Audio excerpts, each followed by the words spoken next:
So this is the newly launched Poco F4 and we have tried lots of Poco phones, Poco M3, Poco M4 Pro, Poco F3 GT, but the god level phone was Poco F1. So the question is, the Poco F4 5G has Snapdragon 870, 64 megapixel OIS camera, 120Hz AMOLED. So will the Poco F4 live up to the hype of the Poco F series flagship killer? Well, we'll find out. First up, you get a big box. You get the phone, of course.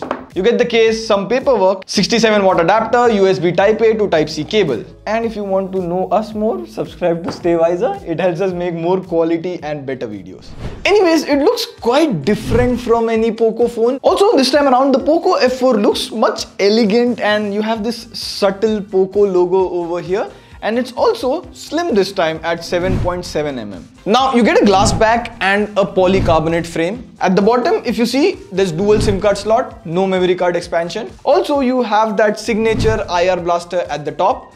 So see here, you can turn on and off the AC if you can't find your remote, which is most of the time. And bye-bye headphone jack. Poco also pairs in a 3.5mm to Type-C dongle, quite useful if you still use headphones. Here's a TWS video.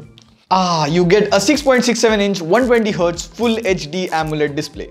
Now it's an E4 AMOLED display and you would be like, Pratik, what's E4 AMOLED? Well, it's very interesting. First of all, E4 AMOLED displays can go really bright. It can go like a maximum of 1300 nits. But you also get MEMC. So here if you see, this is a 30 FPS video. And now when I turn on MEMC, it converts the video to 60 FPS. And you should see a more fluid frame rate. So it takes 24 or 30 FPS video and adds frame to it to make it 60 FPS. We'll also show you a screen recording here right now. Hope you can see it because even this video is uploaded at 24 FPS. Personally, I can't watch 60 FPS, my head aches. But most of you Team TW love 60 FPS videos, so this might be a useful feature. Also, if you see here, this is a normal AMOLED display versus E4 AMOLED display. And Alexa, turn off studio lights. See, there's flickering on normal AMOLED display, but there's no flickering on the E4.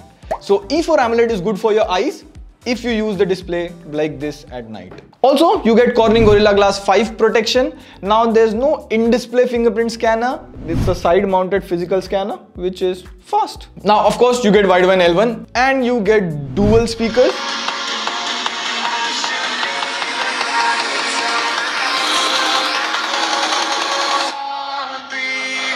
It's loud for sure and has good bass. Also, buyers will get 1 free year of Disney Plus Hotstar VIP subscription during the first sale.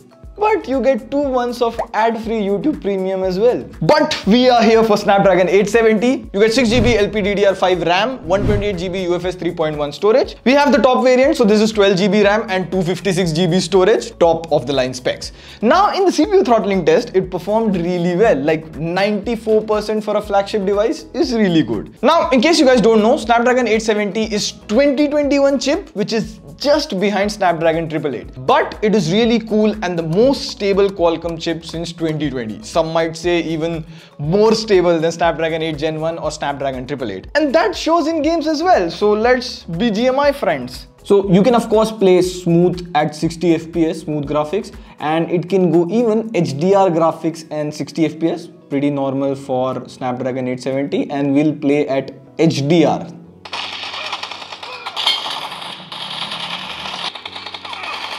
I've been dying frequently, but I haven't experienced any frame drop or glitches or crashes, so it's working pretty fine. You also get a 3112 liquid cooling chamber, so that helps with the thermals. But overall, for the 15-20 minutes of gameplay, the experience is pretty good. But the most exciting part is you get a 64 megapixel main sensor with OIS. But the question is, does OIS work or not? That to you sir, pose and we'll figure out. Like right off the bat, you can see the colors are a bit boosted. Like if you see the street part color, it's not that yellow, it's a bit vibrant but looks eye-pleasing. And the photos are really sharp. Like if you zoom into Manu's face, you can see it's sharp, the beard, the face looks sharper. Also, you get an 8 megapixel ultra wide angle camera, and in normal daylight conditions, the perspective looks good, the colors look good, but if you zoom in, the photos are soft. Now in videos, OIS does work in 4K 60 FPS. Like you can see, the footage is stable. However, in 4K 30 FPS, the stability is a lot better. And it is the first Poco phone to have OIS. But the real test of OIS is at night. So we waited through the night to take some low light night mode photos. And right off, if you look at this parking picture, the yellow is a bit orangish or a bit boosted, but generally I've seen the photos aren't that bright, but if you zoom in, see here at the numbers, they are sharp. So it prefers less bright but less noisy photos. And you get a 20 megapixel front selfie camera, and you can record only up to 1080p 30 fps. And I'm like, in 2022 you should get 4K front recording, because a lot of people record in 4K and even the chip supports that.